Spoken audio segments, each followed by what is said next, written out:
이게 대체 뭐 하는 짓이야? 어머니, 왜 그러세요? 왜 그러냐고?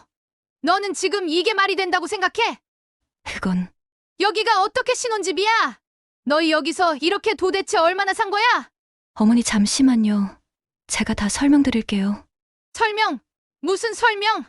네가 나한테 6개월간 집에 오지 말라고 했던 이유가 이거였어? 그게 아니에요.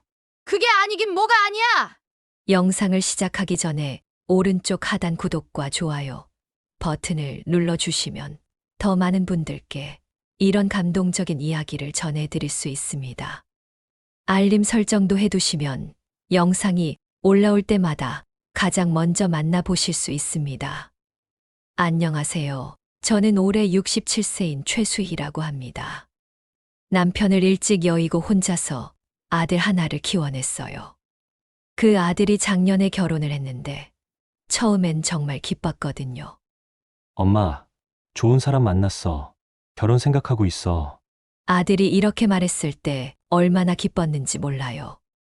드디어 우리 집안에 며느리가 들어오는구나. 이제 외롭지 않겠구나 싶었거든요. 상견례 날 저는 며느리 부모님께 이런 제안을 드렸어요. 아이들이 신혼생활에 적응할 때까지 6개월 정도 저희 집에서 같이 살면 어떨까요? 서로 알아가는 시간도 되고요. 아, 그런 것보다는 아이들끼리 독립적으로 사는 게 좋을 것 같습니다. 그때는 요즘 젊은 사람들이 다 그런가 보다 했어요. 괜찮다고 생각했거든요. 결혼 준비하면서 신혼집도 제가 마련해줬어요. 전세금 3억에 인테리어까지 다 해서 깨끗하게 만들어뒀죠. 지우야, 집 마음에 들어? 네, 감사합니다. 근데 뭔가 어색했어요. 웃지도 않고 눈도 잘 안 마주치고. 그래도 처음이니까 어색할 수 있다고 생각했죠. 결혼식 후에 집들이를 할 줄 알았는데 아무 소식이 없었어요. 준호야, 언제 집들이 할 거니? 엄마, 아직 정리가 안 끝났어. 조금만 더 기다려줘. 한 달, 두 달이 지나도 초대받지 못했어요. 답답한 마음에 과일이라도 사들고 찾아갔죠. 지우야, 과일 좀 사왔어. 들어가도 될까? 어머니, 지금은 좀 다음에 오세요. 다음에? 언제? 죄송해요. 연락드릴게요. 문 앞에 과일을 두고 그냥 돌아올 수밖에 없었어요. 내가 마련해준 집인데 왜 들어갈 수 없는 건지 정말 이해가 안 됐어요. 그런 일이 몇 번 반복되자 정말 서운했어요. 내 아들 집인데 왜 며느리 눈치를 봐야 하는지. 그러던 어느 날 아들이 갑자기 병원에 입원했다는 연락을 받았어요. 어머니, 남편이 위궤양으로 응급실에 실려왔어요. 지우가 전화를 했는데 목소리가 떨리고 있었거든요. 급하게 병원으로 달려갔죠. 준호야, 괜찮아? 어떻게 된 거야? 엄마, 속이 너무 아파서 견딜 수가 없었어. 의사 선생님 말씀으로는 스트레스성 위궤양이라고 하더라고요. 수술까지 해야 한다고 했어요. 신혼인데 무슨 스트레스가 그렇게 심했어? 속으로는 혹시 며느리 때문인가 싶었지만 입원한 아들 앞에서는 차마 말을 못 하겠더라고요. 수술 후 며칠 있다가 이런 일이 있었어요. 지우야, 준호 옷 좀 가져와야 하는데 집에 같이 가자. 아니에요, 어머니. 제가 혼자 다녀올게요. 그럼 같이 가자. 아니에요. 남편 옷이 어디 있는지 제가 더 잘 알죠. 뭔가 이상했어요. 내가 인테리어까지 다 해준 집인데 옷장이 어디 있는지 모를 리가 있나요? 그래도 같이. 정말 괜찮아요. 혼자 다녀올게요. 그때 지우의 표정이 정말 다급해 보였어요. 왜 그렇게까지 말리는 건지. 결국 지우 혼자 집에 다녀왔는데 옷 몇 벌만 가져왔더라고요. 이것만 가져왔어? 네. 당분간 이것만 있으면 될 것 같아요. 뭔가 석연치 않았지만 그냥 넘어갔어요. 그런데 며칠 후에 정말 이상한 일이 있었어요. 토요일 오후에 아들 집 앞을 지나가게 됐는데 집에 아무도 없는 것 같더라고요. 불도 안 켜져 있고 인기척도 없고. 지우가 병원에 있으니까 당연히 집이 비어 있겠지. 그렇게 생각하고 지나가는데 갑자기 배달원이 와서 벨을 눌렀어요. 그런데 깜짝 놀랄 일이 일어났어요. 분명히 집에 아무도 없는 줄 알았는데 벨이 울리자마자 바로 문이 열린 거예요. 누가 있네? 더 이상한 것은 문을 연 사람의 목소리가 지우가 아니었어요. 나이 든 여성의 목소리였거든요. 할머니, 주문하신 반찬이에요. 아네. 수고하세요. 이게 뭐지? 지우 엄마인가? 아니면 외할머니? 그 순간 정말 이상하다는 생각이 들었어요. 지우는 분명히 병원에 있는데 집에 누가 있는 거지? 호기심이 생겨서 좀 더 지켜봤는데 1시간 후에 또 다른 배달이 왔어요. 식료품 배달 왔습니다. 또 똑같이 바로 문이 열렸고 이번엔 다른 목소리가 들렸어요. 여기 놓아주세요. 2명이 있다는 얘기잖아요. 그것도 나이 든 분들이. 그날 밤 잠을 이룰 수가 없었어요. 설마 지우가 뭔가 숨기고 있는 건 아니겠지? 다음 날 병원에서 지우에게 슬쩍 물어봤어요. 지우야, 혹시 어머니가 너희 집에 계시는 거야? 예? 아니에요. 왜요? 아니야, 그냥 혹시 누가 집에 있나 해서. 아무도 없어요. 빈 집이에요. 거짓말이었어요. 분명히 거짓말이었어요. 내가 직접 본 걸 어떻게 없다고 하죠. 그때부터 확신이 들었어요. 지우가 뭔가 중요한 걸 숨기고 있다는 걸요. 며칠 더 지나고 아들의 상태가 조금 나아졌을 때였어요. 더 이상 참을 수가 없어서 용기를 내기로 했어요. 준호야, 엄마가 집에 가서 네 이불이랑 옷 좀 더 가져올게. 엄마 괜찮아. 지우가 가져다 줄 거야. 아니야, 엄마가 직접 보고 챙겨올게. 지우는 병원에서 너 돌봐야 하잖아. 그때 지우가 갑자기 끼어들었어요. 어머니, 정말 제가 갈게요. 불편하실 거예요. 뭐가 불편해? 내가 인테리어한 집인데. 그게 지금 집이 좀 정리가 안 돼서 보여드리기가 창피해요. 정리가 안 됐다고? 신혼집이 더러워봤자지. 더 이상 참을 수 없었어요. 뭔가 숨기고 있다는 게 확실했거든요. 나 지금 집에 갈 거야. 뭐가 그렇게 숨길 게 있는지 보겠어. 어머니, 안 돼요. 지우가 정말 다급하게 말렸지만 이미 나는 결심했어요. 병원에서 나와서 바로 아들 집으로 갔어요. 마음이 두근두근거렸지만 진실이 뭔지 알아야겠다는 생각뿐이었어요. 집 앞에 도착해서 벨을 눌렀어요. 잠시 후 지우가 황급히 달려와서 문을 막아서더라고요. 어머니, 도대체 왜 그러세요? 내 아들 집에 오는데 이유가 필요해? 정말 지금은 안 좋은 시간이에요. 안 좋은 시간? 뭐가 안 좋다는 거야? 들어오시면 안 돼요. 지우가 문을 막으려고 했지만 더 이상 참을 수 없었어요. 비켜. 힘으로 밀고 들어갔어요. 그리고 거실에 들어서는 순간 정말 믿을 수 없는 광경이 펼쳐졌어요. 거실 소파에는 60대쯤 보이는 여성이 앉아 있었고 부엌에는 80대로 보이는 할머니가 설거지를 하고 있었어요. 이게 도대체 뭐야? 두 분이 저를 보더니 깜짝 놀라면서 일어났어요. 어머, 이분이 지우야, 이분들은 누구야? 어머니, 저희 엄마랑 외할머니예요. 뭐라고? 머리가 하얘졌어요. 내가 마련해준 신혼집에 며느리, 친정 식구들이 살고 있다고요? 언제부터 여기 계신 거예요? 그건 언제부터냐고?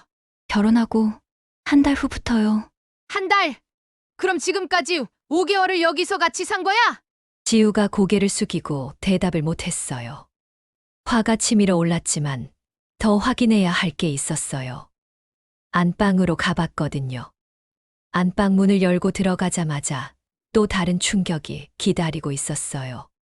침대는 노인용 전동 침대로 바뀌어 있었고 옆에는 산소통 같은 의료기기까지 설치되어 있었어요. 화장대 위에는 각종 약들이 가득했고 서랍에서는 노인 돌봄 서비스 신청 서류까지 발견했어요. 이게 다 뭐야? 서류를 보니까 더욱 충격적이었어요. 모든 서류의 주소지가 우리 집 주소로 되어 있는 거예요. 지우야, 너 혹시 이분들 주소를 여기로 옮긴 거야? 대답해. 전입신고를 했냐고? 네. 그 순간 정말 어지러웠어요. 이게 사람이 할 짓인가 싶었거든요. 너희 가족들이 내 집에서 각종 혜택까지 받고 있었던 거야? 며느리 어머니가 그제서야 입을 열었어요. 자부인, 정말 죄송합니다. 저희가 살 곳이 마땅치 않아서요. 살 곳이 없다고요? 그럼 저는 왜 여기서 쫓겨나야 하는데요? 쫓겨나신 게 아니라 아니긴 뭐가 아니야. 내가 6개월 동안 한 번도 초대받지 못한 이유가 이거였어. 정말 화가 머리끝까지 올랐어요. 하지만 더 중요한 건 아들에게 이 사실을 알리는 거였어요. 지우야, 당장 이분들 나가셔야 해. 어머니, 그게 그게 뭐? 내 돈으로 마련한 집을 무단으로 점거하고 전입신고까지 하고 이게 사기가 아니고 뭐야? 며느리 외할머니가 눈물을 흘리면서 말했어요. 사부인, 저희가 잘못했어요. 그런데 갈 곳이 정말 없어서. 갈 곳이 없으면 지우 친정에서 같이 사시면 되잖아요. 왜 남의 집을 무단으로 점거하세요? 친정집이 너무 좁아서. 좁은 건 사돈어른 댁 문제죠. 그게 저희 문제는 아니잖아요. 더 이상 여기 있으면 안 되겠다 싶어서 바로 병원으로 달려갔어요. 아들에게 이 모든 상황을 말해야겠더라고요. 병원에 도착하자마자 아들에게 모든 걸 털어놨어요. 준호야, 너 이 사실 알고 있었어? 엄마, 무슨 일이야? 지우 엄마랑 외할머니가 너희 집에서 5개월째 살고 있어. 전입신고까지 하고. 준호 얼굴이 창백해졌어요. 뭐라고? 몰랐다는 거야? 아니야, 엄마. 나도 알고 있었어. 뭐? 너도 알고 있었다고? 그 순간 정말 어이가 없었어요. 내 아들까지 나를 속였다는 게. 왜 말 안 했어? 엄마가 화낼까 봐. 화내는 게 당연하잖아. 내가 마련해준 집인데. 준호가 고개를 숙이고 말했어요. 엄마, 미안해. 나도 정말 스트레스 받았어. 그래서 위궤양까지 생긴 거야. 뭐라고? 그럼 네 병도 이 때문이야? 응. 지우 가족들이랑 같이 살면서 정말 힘들었어. 집에서 쉴 수가 없었거든. 그럼 왜 진작 말하지 않았어? 지우가 부모님 모시고 살고 싶다고 하는데 신혼인데 어떻게 반대하겠어? 그때 지우가 병원에 도착했어요. 표정이 정말 어두웠죠. 지우야, 와서 앉아. 지우가 조심스럽게 앉더니 말했어요. 어머니, 정말 죄송해요. 미안하다고? 지금 사과로 될 일이야? 부모님이 정말 갈 곳이 없어서. 갈 곳이 없는 너희 부모님 문제를 왜 우리가 해결해줘야 해? 그리고 가장 문제는 뭔지 알아? 나한테 거짓말했다는 거야. 아들이 끼어들었어요. 엄마, 지우도 어쩔 수 없었어. 어쩔 수 없었다고? 그럼 처음부터 솔직하게 말했어야지. 나더러 6개월 동안 집에 오지 말라고 했던 게 이 때문이었잖아. 그제서야 모든 퍼즐이 맞춰졌어요. 집들이를 안 한 이유, 방문을 막은 이유, 함께 집에 가는 걸 거부한 이유. 다 이 때문이었던 거예요. 지우야, 너 지금 당장 부모님께 나가시라고 해. 어머니, 아니면 내가 직접 말씀드릴 거야. 어머니, 조금만 시간을 주세요. 다른 곳을 알아볼게요. 시간, 벌써 5개월을 속였는데 또 시간을 달라고? 준호가 갑자기 말했어요. 엄마, 이혼할까봐. 뭐라고? 나도 더 이상 못 참겠어. 지우랑 결혼한 게 아니라 지우 가족 전체랑 결혼한 것 같아. 지우가 울면서 말했어요. 준호야, 그렇게 말하지 마. 조금만 참아줘. 참아! 내가 언제까지 참아야 해? 신혼집에서 장인어른, 외할머니 눈치 보면서 언제까지 살아야 해? 그 순간 깨달았어요. 이 결혼은 처음부터 잘못된 거였다는 거요. 그날 밤 집에 돌아와서 잠을 한숨도 못 잤어요. 이 상황을 어떻게 해결해야 할지 모르겠더라고요. 다음 날 아침 제일 먼저 한 일이 법률사무소에 전화하는 거였어요. 여보세요. 혹시 법률 상담 받을 수 있나요? 네. 어떤 문제신가요? 변호사 선생님께 상황을 자세히 설명했더니 정말 심각한 문제라고 하더라고요. 무단 전입 신고는 명백한 불법 행위입니다. 더군다나 복지 혜택까지 받았다면 사기죄에 해당할 수 있어요. 사기죄요? 네, 거주 실태와 다른 주소로 전입 신고를 하고 각종 혜택을 받았다면 이는 허위 신고에 해당합니다. 그럼 어떻게 해야 하나요? 먼저 동사무소에서 전입 신고 내역을 확인해 보세요. 언제부터 신고했는지, 어떤 혜택을 받았는지 정확히 파악해야 합니다. 바로 동사무소로 향했어요. 가슴이 두근두근거렸지만 진실을 알아야겠다는 생각뿐이었어요. 저희 집 주소로 전입신고된 사람들 확인할 수 있나요? 네, 확인해 드릴게요. 직원분이 컴퓨터를 확인하더니 깜짝 놀라는 표정을 지었어요. 어머, 이상하네요. 여기 세 분이 전입신고되어 있어요. 세 분이요? 네, 며느리 분과 어머님, 그리고 할머님까지요. 머리가 띵했어요. 언제부터 신고된 건가요? 며느리분은 결혼 직후부터, 나머지 두 분은 한 달 후부터네요. 그럼 5개월 동안이요? 네, 맞습니다.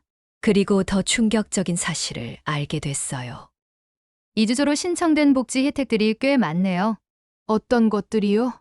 노인 돌봄 서비스, 생활비 지원, 의료비 지원. 월 120만 원 정도 나가는 것 같아요. 월 120만 원이요? 네. 할머님이 거동 불편하시다고 신고되어 있어서 각종 지원을 받고 계시네요. 정말 어이가 없었어요. 우리 집 주소로 한 달에 120만 원씩 복지 혜택을 받고 있었다니. 이런 경우 어떻게 신고하면 되나요? 허위 신고라면 복지센터에 신고하시면 됩니다. 조사가 들어갈 거예요. 집에 돌아와서 바로 복지센터에 신고했어요. 허위 전입 신고로 복지 혜택을 부정 수령하는 사람들이 있어요. 자세한 상황을 설명해 주세요. 상황을 설명하니까 담당자분이 바로 조사에 들어간다고 하더라고요. 이런 경우 보조금 전액 환수와 함께 벌금이 부과됩니다. 벌금까지요? 네. 부정 수령 금액의 2배까지 벌금이 나올 수 있어요. 그리고 병원에서 아들과 진지한 대화를 나눴어요. 준호야, 엄마가 법적으로 대응하기로 했어. 법적으로? 응. 무단 전입 신고에 복지 혜택 부정 수령까지. 이건 명백한 범죄야. 아들이 고개를 끄덕였어요. 엄마, 나도 이혼하기로 결심했어. 정말? 응, 더 이상 이런 식으로 살 수는 없어. 지우도 처음부터 속일 생각이었던 거잖아. 그때 지우가 들어왔어요. 표정이 정말 어두웠죠. 어머니, 준호야, 얘기 좀 해요. 무슨 얘기? 부모님이 다른 곳으로 이사하기로 했어요. 이제 와서? 그리고 저는 인테리어 비용 2천만 원 변상해 주세요. 뭐라고? 정말 기가 막혔어요. 인테리어를 제가 했는데 비용을 달라니요. 너 지금 무슨 소리니? 내가 돈 들여서 인테리어 했는데 왜 돈을 달래? 인테리어는 제가 요청한 게 아니에요. 그럼 뭐야? 내가 혼자 한 거야? 아들이 화를 내며 말했어요. 지우야, 너 제정신이야? 아니면 멍청한 건가? 준호야, 우리 이렇게 끝내면 안 돼. 이미 끝난 거야. 내일 이혼 서류 가져올게. 그 순간 지우가 무너져 내렸어요. 하지만 이미 늦었어요. 이혼 절차가 시작되고 나서 정말 상상도 못한 일들이 벌어졌어요. 먼저 복지센터에서 조사 결과가 나왔어요. 조사 결과 명백한 허위 신고로 확인됩니다. 그럼 어떻게 되는 건가요? 지금까지 받은 보조금 600만 원 전액 환수와 함께 벌금 1,200만 원이 부과됩니다. 1,800만 원이요? 네. 그리고 향후 5년간 복지 혜택 신청이 제한됩니다. 지우 가족에게는 정말 큰 타격이었을 거예요. 그런데 며칠 후에 더 큰 일이 터졌어요. 지우가 변호사를 고용해서 반박했거든요. 법원에서 조정 신청이 들어왔어요. 어머님, 며느리분이 인테리어 비용 2천만 원과 정신적 피해 500만 원을 요구하고 있습니다. 정신적 피해요? 네, 시어머니의 무단 침입과 폭언으로 인한 피해라고 주장하고 있어요. 정말 어이가 없었어요. 자기들이 잘못해놓고 오히려 피해자 행세를 하다니. 변호사님, 저희가 어떻게 해야 하나요? 걱정하지 마세요. 상대방의 무단 점거와 복지 혜택 부정 수령이 더 큰 문제입니다. 첫 번째 조정일에 나갔을 때 지우 가족이 모두 나와 있었어요. 조정위원이 말했어요. 양측의 주장을 듣고 조정안을 제시하겠습니다. 지우 측 변호사가 먼저 말했어요. 저희 의뢰인은 시어머니가 인테리어를 강요했고 무단으로 집에 침입해서 폭언을 했습니다. 인테리어를 강요했다고요? 네, 며느리가 원하지 않았는데도 일방적으로 진행했다고 합니다. 그때 우리 변호사님이 반박했어요. 의뢰인 측에서는 5개월간 무단 점거와 허위 전입 신고, 복지 혜택 부정 수령에 대한 손해배상을 요구합니다. 그 금액이 얼마나 됩니까? 전세 보증금이자 손실월 30만 원씩 5개월 150만 원, 관리비 등 재비용 100만 원, 정신적 피해 1000만 원으로 총 1250만 원입니다. 조정위원이 고개를 끄덕이더니 말했어요.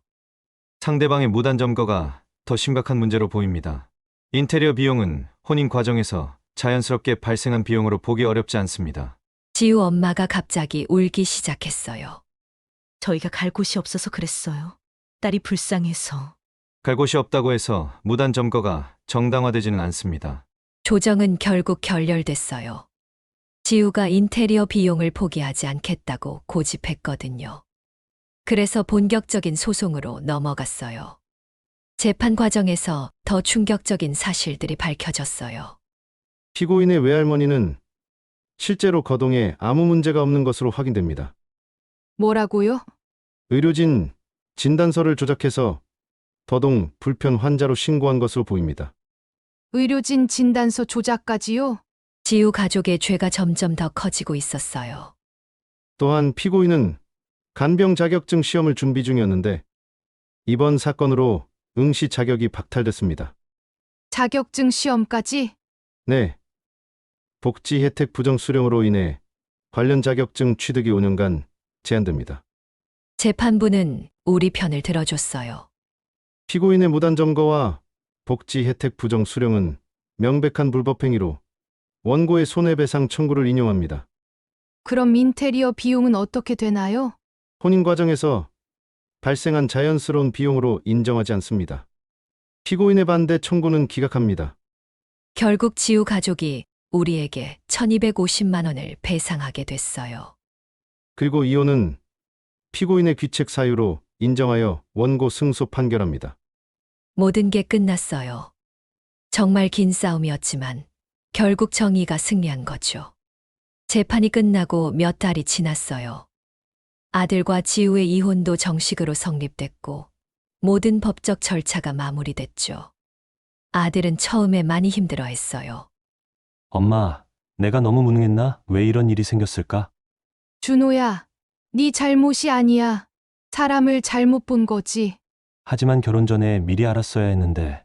누가 이런 일을 예상하겠어? 그리고 네가 착한 게 잘못이야? 아들이 자책하는 모습을 보니까 마음이 아팠어요. 하지만 이번 일로 많은 걸 배웠다고 생각해요. 준호야, 이번 일로 사람 보는 눈이 생겼잖아. 다음엔 더 좋은 사람 만날 거야. 엄마, 당분간은 결혼 생각 없어. 그래, 천천히 해. 엄마가 옆에 있잖아. 아들이 새 집을 구할 때 제 집 근처로 이사했어요. 엄마 집 근처가 좋겠어. 앞으로는 엄마랑 자주 시간 보내고 싶어. 정말? 응, 그동안 너무 소홀했던 것 같아. 미안해. 이제 아들이 매주 일요일마다 찾아와요. 같이 밥도 먹고 드라마도 보고 이런저런 얘기도 나누죠. 엄마, 오늘 회사에서 이런 일이 있었어. 그래? 많이 힘들었겠다. 예전엔 며느리 눈치 때문에 이런 시간을 갖기 어려웠는데 이제는 자유롭게 모자 시간을 보낼 수 있어서 오히려 좋아요. 그리고 며칠 전에 아들이 이런 말을 했어요. 엄마, 이번 일로 정말 많이 배웠어. 뭘 배웠는데? 사람은 처음이 중요하다는 거. 그리고 거짓말하는 사람과는 절대 함께 살 수 없다는 거. 맞아. 신뢰가 깨지면 관계도 끝나는 거야. 그리고 엄마 말씀을 더 잘 들을 걸 그랬어. 엄마가 처음부터 뭔가 이상하다고 느끼셨잖아. 엄마는 세상 경험이 많아서 그런 거야. 앞으로는 중요한 일 있으면 꼭 상의해. 지우 가족들은 그 후로 어떻게 지내는지 모르겠어요. 들리는 얘기로는 벌금이랑 환수금 때문에 많이 힘들다고 하더라고요. 지우는 자격증 시험도 못 보게 됐고, 새로 직장을 구하는 것도 쉽지 않다고 해요.